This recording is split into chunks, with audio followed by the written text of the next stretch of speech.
Muito bem. Vamos aguardar aqui o pessoal entrando. Ver se está tudo funcionando bem, né?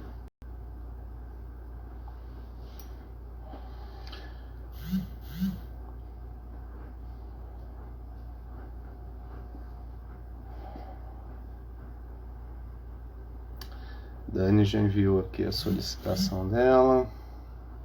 Matheus também está entrando aí. E aí, Matheus, tudo bem? Vou convidar aqui, né? A Daniela. Se a gente consegue a conexão. Oi, Dani. Tudo bem? Oi, tudo bem? Como é que tá? Conseguindo ouvir a gente bem aí? Consegui. Então tá joia. Só organizar tudo aqui para a gente caber na tela direitinho. Deixa eu colocar um pouquinho mais longe aqui. Como é que estão as coisas? Tudo bem? Graças a Deus, Dani. Tudo ótimo. A gente está aqui, né? Nessa batalha, nessas novidades aí dessa vida virtual. Doido Sim. para uma nova realidade, né? Mas Uhum. faz parte. A gente está aí adquirindo novas habilidades, novas competências, né? Faz Paciência parte. também, né? Muita Isso aí. paciência, não Verdade. é? Vamos que o pessoal já está entrando aí, né? Acho que já está quase na É, nossa hora, falta um minutinho ainda, vamos aguardar mais um pouquinho, o pessoal ir entrando, e a gente já começa esse assunto novo, né, Dani? Acabou de chegar isso aí, né? acabou de chegar, é muito interessante, é uma questão assim que a gente já tinha, né? Na Uhum, verdade, né? Ocorrências aí, e não tinha uma previsão legal que abarcasse, né? Então a gente bacana. entra A gente tem alunos nossos antigos aí também, os professores estão entrando aí para assistir com a gente, muito coisa bacana. boa. Coisa boa, gente. Obrigada, né, a todos Isso aí. aí. Bom, Dani, vamos começar então, né? Vamos dar início aqui aos nossos trabalhos e a gente prossegue, né? Dani, Bom, primeiramente quero te agradecer imensamente ter aceitado a proposta, né, de debater esse tema aqui hoje, né? Eu que não sou da área do direito penal, né, mas a gente vai tentar fazer aí essa interdisciplinariedade, né, tratando aí as desenvolturas, aquilo que começa numa área do direito, como que ela pode repercutir, né, como que ela pode acabando também tendo consequências em outros ramos, né, do direito. A gente acaba percebendo que tudo é uma rede integrada, né? Nada se isola muitas vezes. E queria te agradecer imensamente pela oportunidade da gente estar trazendo esse tema, né, aqui para o nosso ambiente acadêmico, um tema que é bastante novo para ser debatido, como você já colocou, são questões que existiam, mas às vezes não tinham uma regulamentação específica para tratar sobre ela, né? E a gente vai aí tentar conhecer um pouquinho sobre esse instituto, verificar como que isso pode afetar outros segmentos do direito. Tá? Muito obrigado aqui pela oportunidade de estarmos juntos aqui nesse momento, né? E eu já vou de imediato lhe transferir a palavra, né, para você dar aí esses conceitos, essas linhas gerais, né? O que é esse novo instituto que surge para nós aí nesse momento? verdade, Marchiori, eu que agradeço, viu? Fiquei muito feliz pelo convite, pela lembrança, né? E estar com você é sempre muito bom, né? Passa sempre uma Obrigado. boa energia, um ânimo. Você e a Alessandra, a gente tem aí o prazer de sempre estar juntos, porque vocês, né, dão um up na gente, sempre leva para frente com muito otimismo, Que isso é bom. muito bom, né? Ainda mais esse tempo de pandemia, já Não bate é? o pessimismo, notícias, né, da realidade. Verdade. A gente tem que sempre jogar para cima. É verdade, vamos com tudo, né? E a faculdade tem feito isso muito bem, né? Todos aí juntos. A faculdade está caminhando Sim. muito bem com essa nova proposta e vamos aí, vamos trazer coisa nova, e é muito importante, né? Para a gente Verdade. discutir, atualizar. Obrigada mesmo, viu, Marchiori, por Eu essa que oportunidade. agradeço, Nani. Bom, gente, eu quero, né, dar boa noite a todos, agradecer a presença de todo mundo. Dizer que o assunto de hoje ele é muito atual, né? A gente, como eu falei, é algo que já tinha várias condutas que a gente poderia observar na sociedade, mas e que era previsto como delito em vários outros ordenamentos jurídicos e no nosso não. Então, o crime de stalking ele passa a ser uma novidade e foi promulgado agora, dia 31 de março de 2021, e está tendo várias repercussões aí. E é interessante isso, porque, principalmente no direito do trabalho, eu já vi sendo aplicado de forma muito análoga, o que a gente não pode fazer no direito penal, né? Sim, sim, Então, sim. exatamente, eu achei muito interessante a gente fazer essa abordagem interdisciplinar, porque aí dá para a gente perceber também as diferenças das disciplinas nesse quesito, porque no direito penal é proibido a gente fazer interpretação análoga, né, Uhum. analogia, porque a gente precisa de uma segurança jurídica, não é? Até porque, né, não é fácil a gente enfrentar um processo criminal, né? E aí é super interessante a gente falar do stalking dentro do direito do trabalho. Vou tentar trazer primeiro um pouco dos conceitos sobre essa lei, o que Uhum. veio acrescentar no nosso Código Penal, não é? Sim. E nesse primeiro momento, o crime de stalking, ele é um crime que, na linguagem brasileira, né, a gente vai falar da perseguição. E o Uhum. artigo 147 já falava da ameaça.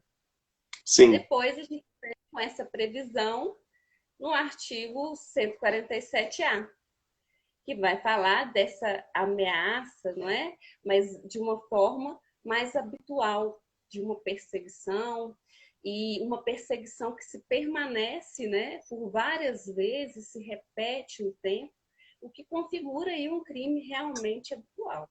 Então, assim, se a prática for cometida de forma muito isolada, a gente não vai poder falar da perseguição em si, porque o artigo 147A ele vai trazer isso de forma muito expressa, que essa conduta deve ser repetida, reiterada, replicada, de forma a constranger a outra pessoa, né?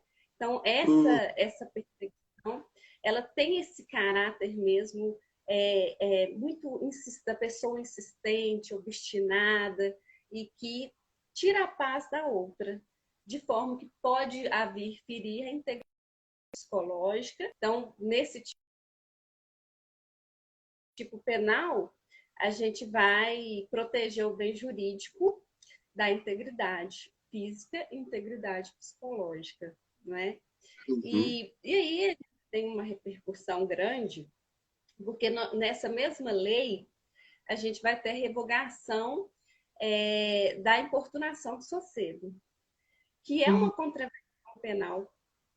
Sim. Então, olha só, muitas vezes alguma conduta, uma prática que era prevista ali como uma contravenção penal, agora pode ser vista dentro do 147A como um delito, né, como um crime, e dependendo de quem cometer, e aí, ou contra quem cometer, a gente vai ver um pouquinho disso, sai do juizado especial e vai para a vara comum, não é? Então, Sim. isso tem são bem prática também, bem prática, porque o rigor da lei é um pouco maior, né? Por não se tratar mais de importunação de sossego em algumas condutas, não é? Então, a Sim. gente vai ter esses elementos do 147A que são bem interessantes, tanto na parte teórica e também vai ter essa repercussão prática e a gente vai ver como que Uhum. será também uma repercussão trabalhista, né? É Sim. interessante dizer que essa pena ela vai ser aumentada quando ela for cometida, né, contra adolescente, contra criança, contra gestante também, contra idoso. Essa é uma causa de aumento de pena. A outra causa Sim. de aumento de pena é quando for uma questão de gênero contra a mulher. E aí, quando for uma questão de gênero contra a mulher, a gente tem essa causa de aumento de pena, até mesmo por essa proteção, não é? Sim, E nós vamos falar também sobre isso nas questões das relações trabalhistas, não é? Que a gente sim, tem sim. essa diferença, né, Marchiori, em Uhum. relação a postos, a hierarquia, e principalmente no que a gente vai falar de assédio moral, né? Então, Sim, isso aí sim, tudo é fazer, sim, sim. né? Acho bastante interessante, Dani, você colocar essa questão, né? Porque olhando para o tipo penal hoje existente, a gente verifica o seguinte, né? Que ele estabelece lá o perseguir, né, alguém reiteradamente, né? Aquela ideia que você trouxe para nós de que um ato isolado, em tese, ela não aplica ou não se configura, não tem enquadramento normativo, né? Nesse tipo penal específico que é esse crime de perseguição, né? E se nós fizermos ali um paralelo, né, com as relações trabalhistas, a gente muito repara que essa tipologia, essa característica, né, do fato reiterado, ele está muito próximo da figura do assédio moral, né? Assédio moral, por exemplo, ocorrente nas relações de trabalho, ele também se qualifica, ele tem este elemento, né, diferenciador de ser um ato reiterado, né, de ser um ato que não se configuraria num ato isolado, né? Se a gente tivesse, por exemplo, um ato isolado passível de geração de dano, né, poderíamos estar dizendo ali de um dano moral, mas não da figura específica do assédio, né?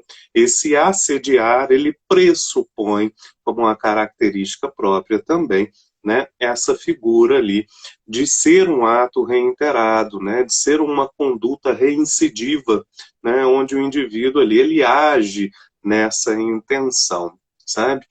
E Dani, eu acho que esse tema, né, ele é um tema bastante interessante porque nós percebemos ali muitas vezes, né, se a gente fizer uma correlação com o âmbito, por exemplo, trabalhista, né, é o seguinte, uma pergunta que cabe a nós ali fazermos, né, no momento em que a gente vai analisar essas duas estruturas.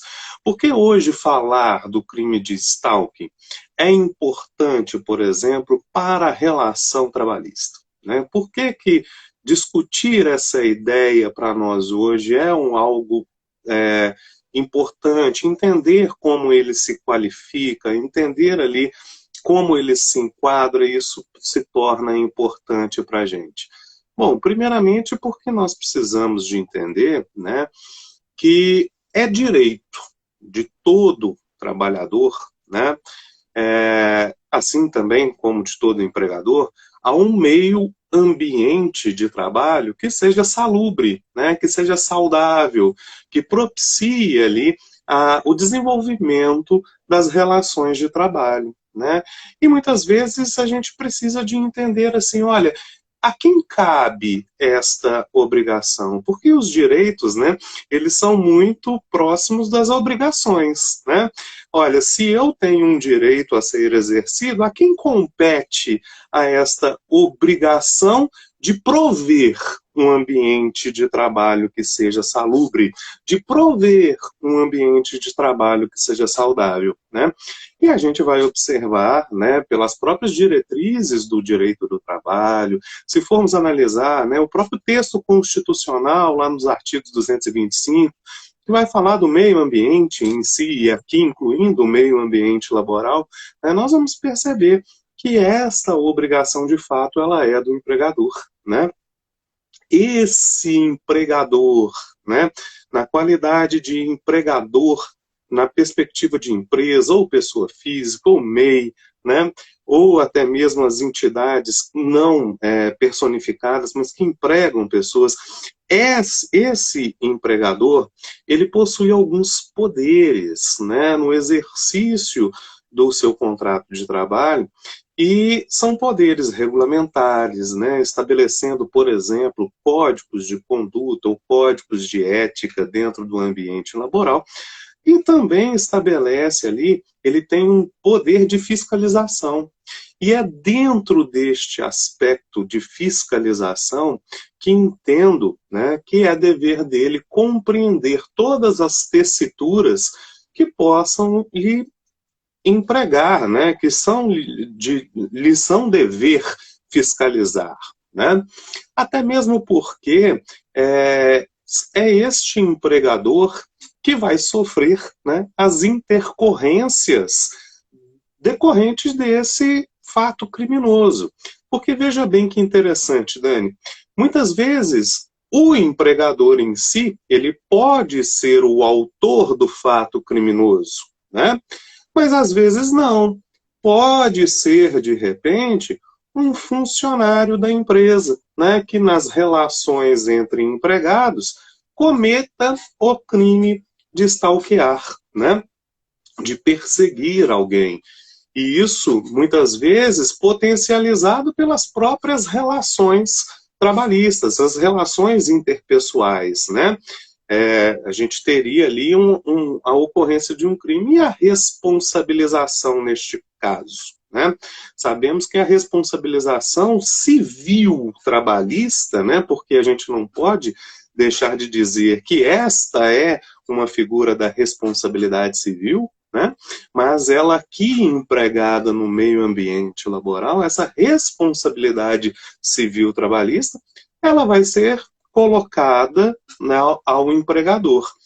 E recentemente a gente tem muito discutido, inclusive, sabe, sobre o direito de regresso deste empregador, muitas vezes, contra esse funcionário, né, que se comportou mal, né, que agiu em desconformidade com a legislação, né, muitas vezes aquele empregador que indeniza dentro de uma perspectiva trabalhista, né, ele poderia regressar contra aquele empregador nesse sentido. Então é muito bacana, né, essa ideia desse crime, e eu gostaria, Dani, de entender com você quais que são os elementos para a configuração desse tipo penal em si. Ele exige um dano concreto para que ele seja apurado, ou há uma presunção de dano, né? Ou é um mero crime de perigo? Como é que funciona essa estrutura, a apuração disso, né? Como é que se coloca? E aí, ninguém melhor que você para dar continuidade nisso e falar para a gente aí. Exatamente. Nossa, e é tão interessante, né? Porque a gente pensar na relação de trabalho e, ao mesmo tempo, pensar no local de trabalho, na responsabilidade, por exemplo, do empregador, é algo Sim. que faz a gente se perder em tantas questões que podem surgir diante disso, Sim. né? Até porque o próprio crime, né, do 147A, ele nos remete muito ao bullying, né? E a gente percebe que é muito também em ambientes em que as pessoas convivem muito, e as relações de emprego geralmente são assim, e aí as repercussões são variadas, não só em relação à pessoa, mas em relação também ao empregador. E aí, em relação a isso, especificamente, que a gente vai dizer que a responsabilidade penal do empregador vai ser muito restrita, porque, na verdade, o direito penal ele não pode, de forma nenhuma, né, de forma nenhuma não, vou dar uma exceção, penalizar Sim. a pessoa jurídica, né, salvo em casos de crimes ambientais, que a gente pode tentar despersonalização da pessoa jurídica e alcançar seus representantes. Então, assim, torna-se bem complexa essa responsabilização. Mas, no caso... Dani, desculpa só me fazer colocar uma pimenta nesse assunto nosso aqui. Vamos pensar na seguinte conjuntura, sabe? Porque no âmbito das relações de trabalho, olha que interessante, nós temos tanto um empregador quanto uma pessoa jurídica, e é óbvio, se encaixa perfeitamente nessa sua descrição, mas nós temos muito empregadores, pessoas físicas, né? Como, por exemplo, a figura dos empregadores domésticos, né? E aí me ocorre, assim, por exemplo, uma questão no seguinte sentido. Há alguns empregadores domésticos, né, que tomam o serviço deste empregado determinando que ela resida no ambiente, né, da prestação de serviços.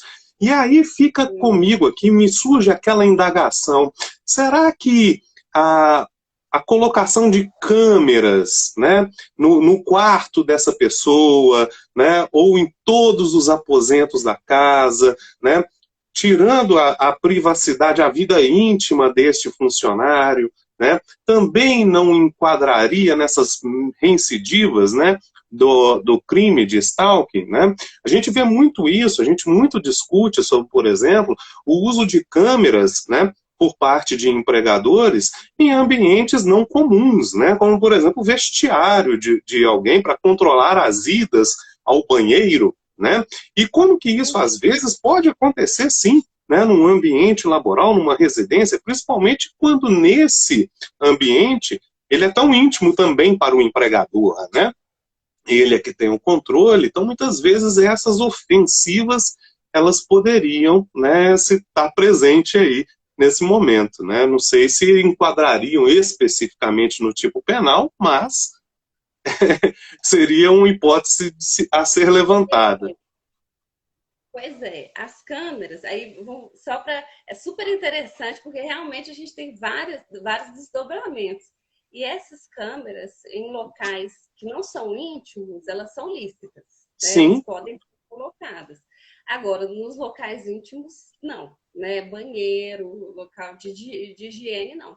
Agora, se câmeras forem instaladas e ficar demonstrado que essas câmeras fossem, e aí na minha opinião, né, porque é tudo bem novo, Sim. mas eu acredito que, olha só, se a gente pensar, né, no elemento do tipo que é a finalidade específica, né, de Uhum. perseguir, e a gente conseguir demonstrar que existia, então, essa perseguição, talvez uma implicância, não é? Que às vezes a gente vê na relação de trabalho, e demonstrar, sim, essa perseguição, aí a gente pode tentar configurar. E aí fica, né, no direito penal, principalmente, aquela dificuldade da gente pensar nas questões das provas, né? Em alguns crimes, por exemplo, que são mais fáceis de serem identificados, né? A gente consegue demonstrar colher mais provas e tudo. Outros, principalmente quando eles acontecem assim, às escuras, né? É mais difícil da Uhum. gente demonstrar, né? Nesse caso, o crime ele vai se consumar a partir do momento que a pessoa se sentir constrangida, se sentir ameaçada, se sentir perseguida. Então, eu vou ter essa consumação e não tem tentativa. Porque por ser um caso de um crime habitual, aí a gente fragmenta, né, as condutas Sim. e não é possível a tentativa. Então, essa consumação, ela vai a partir desse momento em que a pessoa se sente constrangida. É Hum. interessante, a E gente é vai exatamente por isso, né, Dani, que eu acho que ela deve ser, porque olhando para o tipo penal, a gente percebe que ela somente se procede mediante representação, né? Então essa representação é exatamente em razão da própria consumação, né, desse tipo penal, como você está colocando. exatamente, porque é um tipo bem subjetivo, né? Os crimes contra a honra, principalmente, eles são, né, de caráter bem subjetivo. Então, a pessoa precisa demonstrar também que aquilo ofendeu de alguma forma. E Sim, aí, até, assim, a gente pode tentar trazer como testemunha, né, para comprovar. Às vezes, um colega de trabalho, alguém que estava ali no meio e conseguiu visualizar. Mas a gente pode tentar câmeras. Agora, o interessante, o que é muito atual hoje em dia, né, são uhum, os crimes de cyberstalking. e cyberstalk são os stalks cometidos usando meios virtuais, sejam grupos Dentro do ambiente mentais, virtual. dentro do ambiente virtual. E isso tem acontecido muito. E às vezes as pessoas falam, olha, como que eu vou reagir diante dessa pessoa que está me perseguindo, me manda mensagem todos os dias, me ofende, eu estou me sentindo mal. Então, assim, existem, assim, às vezes isso é demonstrado dentro de uma forma doentia mesmo, uma coisa bem atual, Sim. repete, né, se prolonga ali por vários atos, várias condutas. E aí, gente, quando a gente está tratando desses ambientes virtuais, é muito importante que as pessoas, né, deem print na tela, guardem as mensagens, coloquem e-mails. E aí, se possível, diante, né, de uma situação como essa, é importante ir em cartório, pedir para autenticar, e aí vai ter uma força jurídica quando você for tentar, ou então, né, representar o crime. Porque realmente, por ser uma ação pública condicionada à representação, a gente vai precisar, sim, que a pessoa saia dessa inércia e tome as medidas cabíveis. Mas a pessoa, a vítima, precisa correr atrás, até porque ela precisa demonstrar que ela está ofendida, ela precisa demonstrar que existe aí algo que está incomodando além do comum, né? E que a Sim. integridade física, psicológica dela está sendo ameaçada. O interessante também é que, às vezes, né, acaba ocorrendo, principalmente quando a gente fala da integridade física, algum tipo de lesão, né? A pessoa acaba cometendo alguma agressão. Aí a gente vai ter um concurso de crimes, né? Um concurso material. Então, essa é uma modalidade que admite o concurso, né? Concurso de crimes.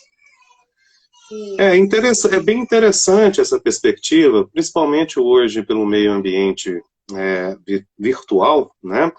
Porque vários outros crimes que às vezes acontecem com uma certa frequência, inclusive, infelizmente, nos meios ambientes laborais, principalmente direcionada à figura das mulheres, né? É a questão, por exemplo, do assédio sexual, né? Que muitas vezes acontecem e acontecem juntamente com a questão da perseguição, né? Do indivíduo ficar de forma reiterada, constante, né? Enviando ali mensagens ofensivas, né? Enviando mensagens que não são correspondidas, nem são desejadas, né? Principalmente em se tratando de relações profissionais, né? Buscando ali tentar alguma vantagem, né? Ou tirar algum proveito daquela situação ali com a conotação sexual, né? Recentemente, inclusive, eu tive um caso de assédio sexual em ambiente de trabalho, né? A gente não pode aqui divulgar nem nomes de empresas ou empregadores envolvidos em razão do sigilo e da própria proteção à intimidade dessas pessoas, mas que as investidas, né, se deram através de mensagens reiteradas, né, no contato de WhatsApp, né, até culminar, por exemplo, com o envio de vídeos pornográficos da pessoa se masturbando para essa vítima em si, né? E a gente muitas vezes observa que há toda uma dificuldade, né, Dani, de muitas vezes manifestar uma denúncia ou tentar alguma coisa nesse sentido, né? Principalmente para a figura da mulher, né? Porque ela se sente lesada, duplamente lesada, né? Lesada pelo fato de ter sofrido aquela violência ou estar sofrendo aquela violência, e lesada no momento que ela tem que rememorar toda essa circunstância para poder formular a representação, muitas vezes tocando a ela o ônus da prova, né, dessa conjuntura, né? Então isso é extremamente delicado, né, extremamente complexo, né? Lembrando que há pouco nós tivemos a convenção da OIT, né, direcionando, estabelecendo uma nova convenção, tratando especificamente sobre assédio sexual nos meios ambientes de trabalho, né, e todos eles estão intimamente ligados com esse assunto, né, que está aqui para nós, essas condutas reiteradas, né, que estão sendo aqui debatidas nesse momento. É muito, muito, muito, muito interessante essas conjunturas aí, essas repercussões, né? E Dani, você já falou aqui com a gente, né, dessa necessidade de representação, e tem prazo para que a pessoa faça isso? Tem Pois é, prazo para que a então, vítima manifeste essa situação? os crimes contra a honra, no geral, vão ter um prazo Uhum. de 6 meses, né, para representar, para que haja Sim. essa representação. E E esse aí, prazo ele é em prescricional, decadencial? prescricional, é um prazo prescricional que o próprio código traz, né? Sim, Então, mas ainda não tem na doutrina, né, sim. nenhum estudo em relação a Posicionamento. isso, nenhum posicionamento, mas, na verdade, quando se trata de crimes contra a questão de gênero, no caso, contra a mulher, e é uma causa de aumento de pena, aí, possivelmente, nós vamos ter um crime de ação pública incondicionada, né? A Uhum. representação. Realmente, eu não vi nenhuma discussão ainda sobre isso, mas eu acho que vai ter um respaldo aí, até porque toda vez que se trata de relação de gênero, a gente tem, sim, uma necessidade, uma vulnerabilidade em relação a isso. Então, pode ser, haja aí É, uma percepção a isso. muitas vezes no Código Penal se discute também se a causa ela vem acompanhada de violência ou uma grave ameaça, né, sobre a perspectiva de se exigir ou não a representação, né, e tal. Mas, de fato, como é um tipo penal ainda muito novo, né, a gente está trabalhando aqui apenas com né, hipóteses, né, ou seja, análise ainda superficiais sobre o tema. E é interessante até você tocar nesse assunto, porque, olha só, geralmente os crimes sexuais, eles são, né, contra, né, a dignidade sexual, muitas vezes eles pedem essa representação porque eles são de difíceis assim, constatação mesmo pelas autoridades Sim, policiais, né? sim. E aí a gente, né, acaba precisando dessa representação para isso, nos casos. E quando a gente pensa, por exemplo, e aí o que eu queria falar também é na questão do concurso de Hum. pessoas, né? Ah, Que pode existir o concurso, sim, mas quando existir esse concurso, a gente vai ter uma causa de aumento de pena. Não é um concurso interessante. necessário, né? Não precisa ser cometido por várias pessoas, e quando for cometido por mais de 2 pessoas, 2 ou mais, a gente vai ter uma causa de aumento de pena. Uhum.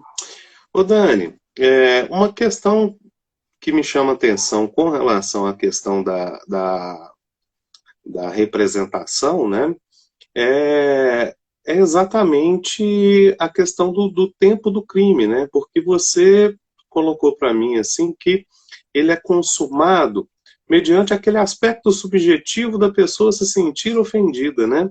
Então, muitas vezes, vai haver uma discussão, principalmente se houve ou não ali uma perda no exercício desse direito, né?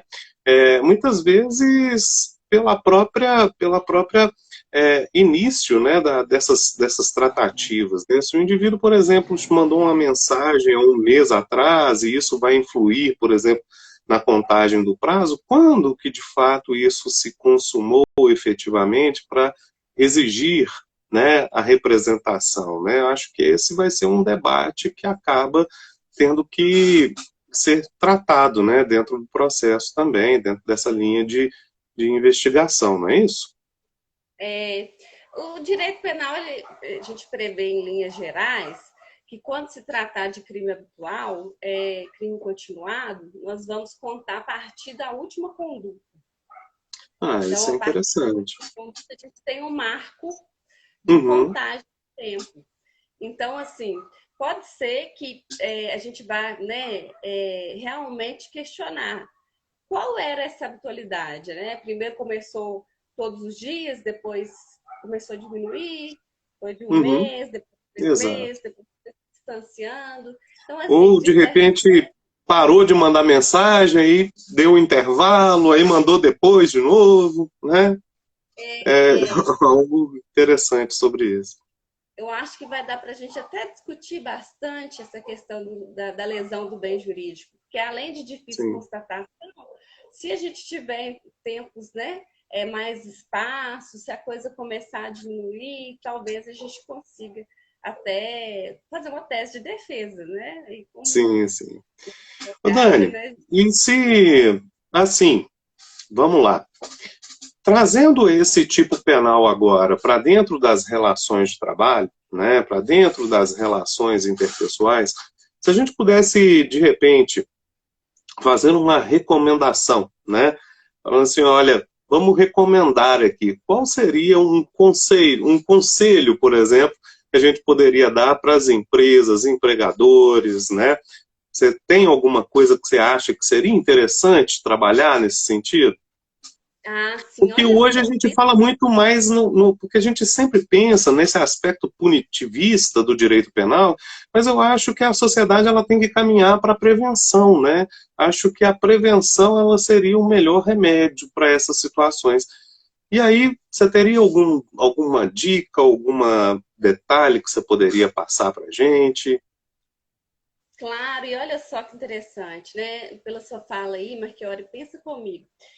Como que o direito penal ele tem crescido nesse ambiente de prevenção, principalmente nas empresas. Então, a gente tem trabalhado muito dentro dessa área, porque, às vezes, por exemplo, crimes de sonegação fiscal, crimes contra a ordem tributária, às vezes o próprio gerente ou o próprio representante daquela empresa não tem ciência que está cometendo um delito. Às vezes acha ali que está cometendo um ato contra a seara administrativa, que está tudo bem, né, que vai responder administrativamente, mas na verdade está cometendo ali um delito.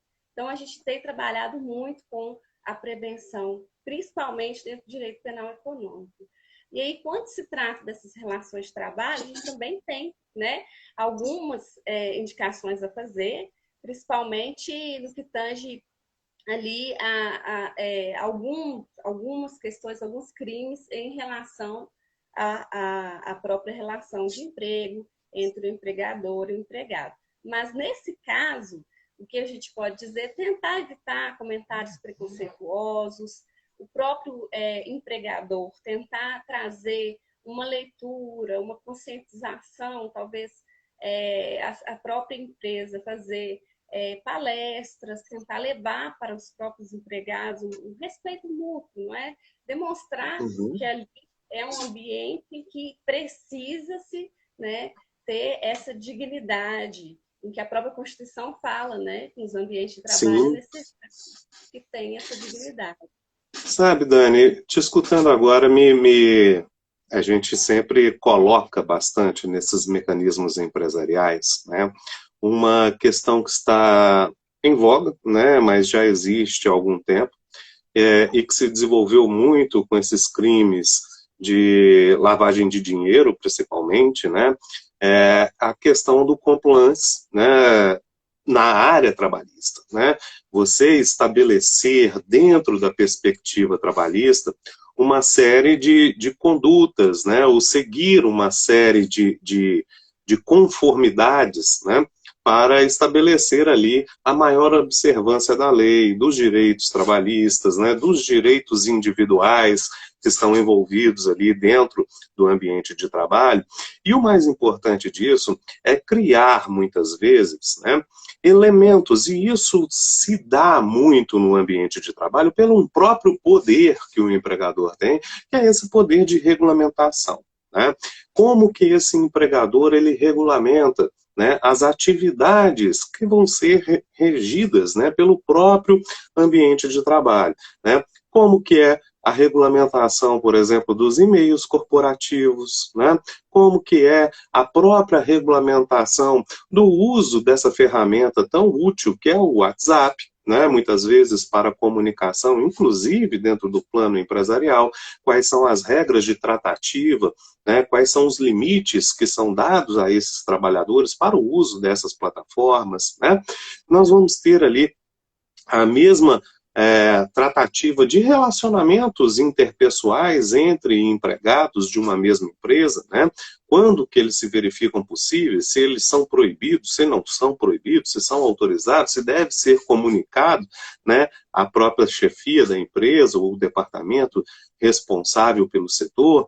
E, principalmente, eu acredito que uma das medidas que são muito efetivas são criar canais seguros para a formulação de denúncias, né? Aquele canal que proteja a individualidade, a imagem, né? A figura da privacidade daquela vítima, né? Porque muitas vezes a gente observa o seguinte, né? Tem canal de denúncia dentro da empresa. Aí como é que faz? Você preenche um formulário lá no RH. Olha, isso não é um canal de denúncia que protege a integridade, né, a intimidade da vítima, né? Ou então tem uma caixinha de denúncias que está na porta da cantina, né, onde todo mundo te veio lá depositar a sua denúncia, né? Então isso acaba, né, não sendo mecanismos efetivos. Então a gente precisa de ter um mecanismo que venha ali, né, de fato, conservar, preservar, principalmente, a imagem dessa pessoa que vai denunciar. E, para além disso, né, o empregador ele tem que saber como tratar essas informações que recebe, né? Ele tem que pegar essas informações, né, porque a gente sabe que, para além desse crime que nós estamos cometendo hoje, também tem falsas comunicações de crime, né? Você tem a perspectiva de uma calúnia, né, que muitas vezes pode ser uma consequência adversa para quem faz a denúncia, né? Então você tem muitas vezes essas tratativas que vão ali se confluir, né, dentro daquela denúncia formulada. Então é muito importante que o empregador ele tenha, né, alguém especializado nessa tratativa, que vá poder, né, fazer diligências para buscar mecanismos, né, que auxiliem, inclusive, essa vítima a formulação, por exemplo, de seus requerimentos, né, do exercício de seu direito, né? Sabemos que muitas vezes, Dani, se essas relações, por exemplo, acontecem num ambiente privado, num ambiente empresarial, nós teríamos que, por exemplo, requisitar a cópia dos e-mails corporativos, né, que são enviados, as filmagens que a empresa tem dentro do seu ambiente laboral, né, ou por exemplo, né, solicitar ali alguma outra informação que possa, de fato, né, contribuir com esse mecanismo. Se, por exemplo, a empresa adota uma plataforma interna de comunicação e a ofensa, a perseguição veio por este fato, né? Então, são situações que eu acho que são de importância para o empregador esta atenção, né? No momento em que estabelece essas regras de conduta, essas regras de governança, né, o indivíduo ele consegue ter um maior controle gerencial do seu meio ambiente de trabalho. E nós temos que pensar também em outros aspectos, em outras intersecções, né, que é quando, por exemplo, o empregador, né, muitas vezes, né, na figura ali do sócio empresário, né, ou de um indivíduo que se apresenta como alonga-manos do empregador, um gerente, um diretor, por exemplo, é o responsável por este stalking, né?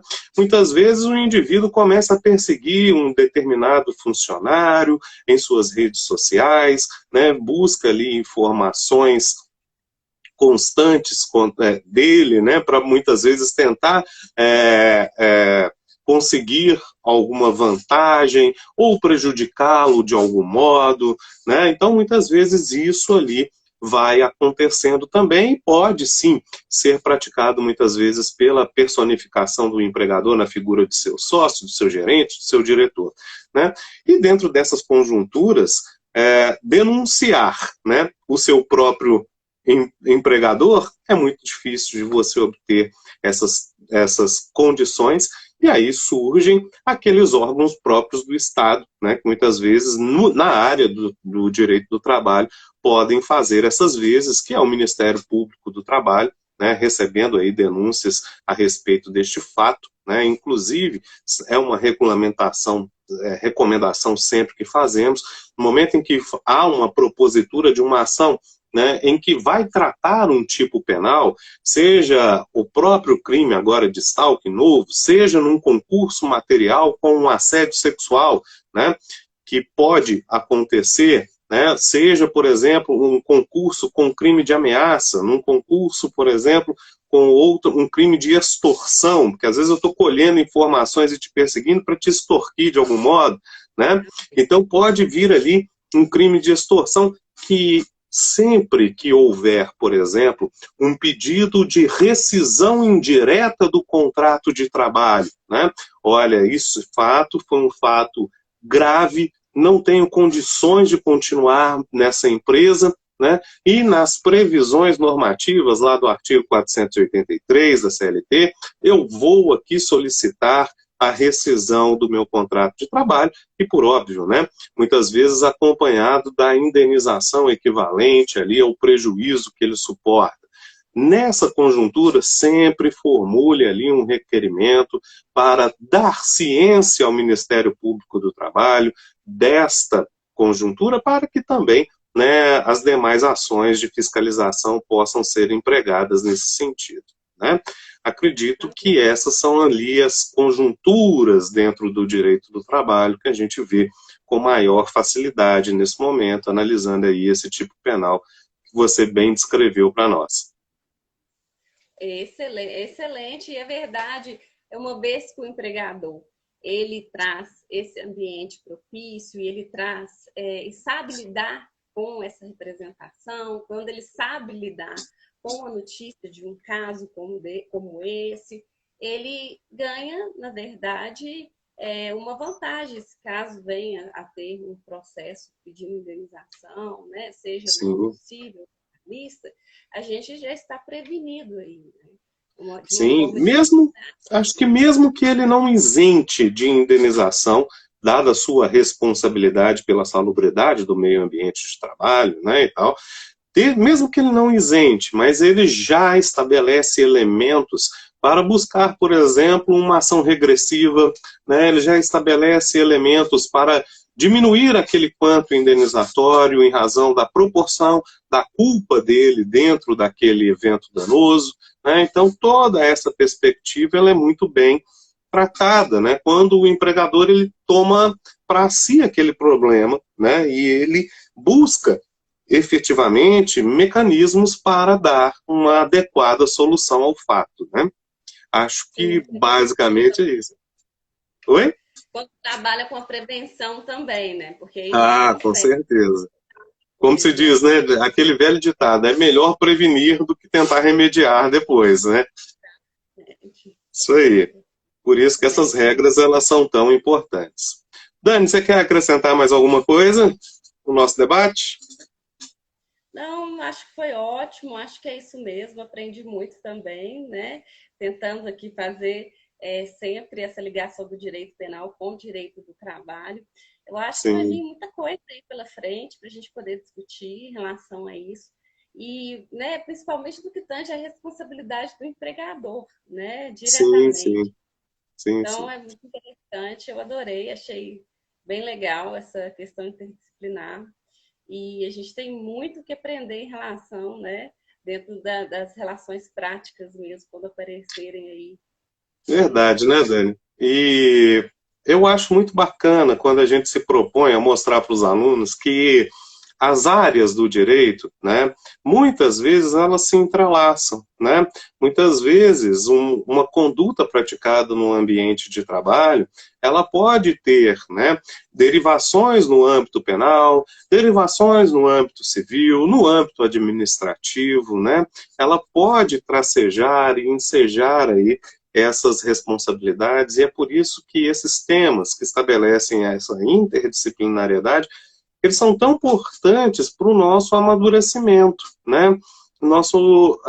A forma como a gente compreende o direito, ela acaba sendo modificada, né, no momento que a gente consegue trabalhar com esse instituto, né? A gente começa a entender que o direito, ele é único, né? O direito é um só.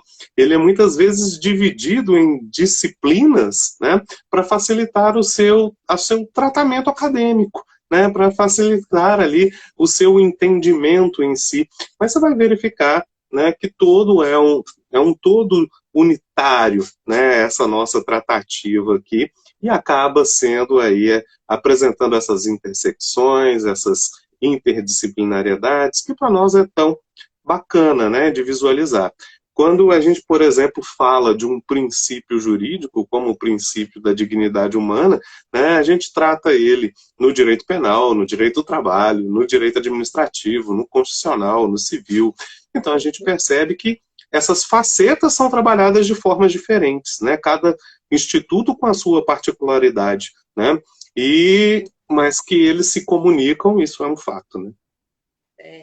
E é muito interessante porque é uma característica humana, né? Porque nós somos muito complexos. Então, às vezes, quando a pessoa chega com um problema, né, um caso concreto, aí Sim, abre um mundo, assim, um leque. Às vezes, consegue visualizar várias coisas. E isso é só verdade. com a maturidade mesmo, é com o tempo que a gente vai criando, conseguindo perceber. E é muito legal, muito bom mesmo. Essa é a parte boa, né, do Verdade. direito com as relações humanas de uma forma, né, total, assim, completude. É muito bom. Bacana demais. Dani, minha querida, eu quero te agradecer imensamente, tá? Dizer que eu aprendi muito, muito, muito, muito com você aqui hoje, né? Por isso que a gente vê aí os nossos alunos falando de o quão brilhante você é dentro de sala de aula. Hoje, quando a gente tem a oportunidade de conversar um pouquinho, né, a gente verifica aí que isso é uma verdade absoluta, sabe? Aprendi bastante hoje com você, fiquei muito agradecido e lisonjeado aqui de estar nessa live, debatendo esse tema tão interessante. E eu vou tentar salvar isso aqui, né, essa live aqui, para deixar salva aí no nosso IG aqui da faculdade, né, e se possível, nós vamos subir essa live aqui também para um canal do YouTube, ok? Bom, eu te agradeço muito, viu, Marquinhos? Você sabe que eu tenho um imenso carinho por você, né? Então, Obrigado, meu agradeço aí querido. tudo. Foi excelente. Obrigada mesmo. Quero agradecer também a presença dos nossos alunos, dos professores que apresentaram aqui, né, deram o ar da graça aqui na nossa live, muitos aí dando aula nesse momento também, às vezes aplicando atividades avaliativas, né.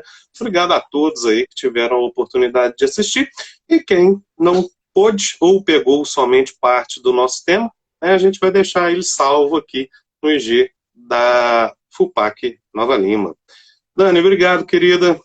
Fique com Deus. Obrigada. Grande abraço. Fique em casa se puder, né? E se cuide. Sim, sim, Grande vocês abraço. também. Um A beijo joia. grande.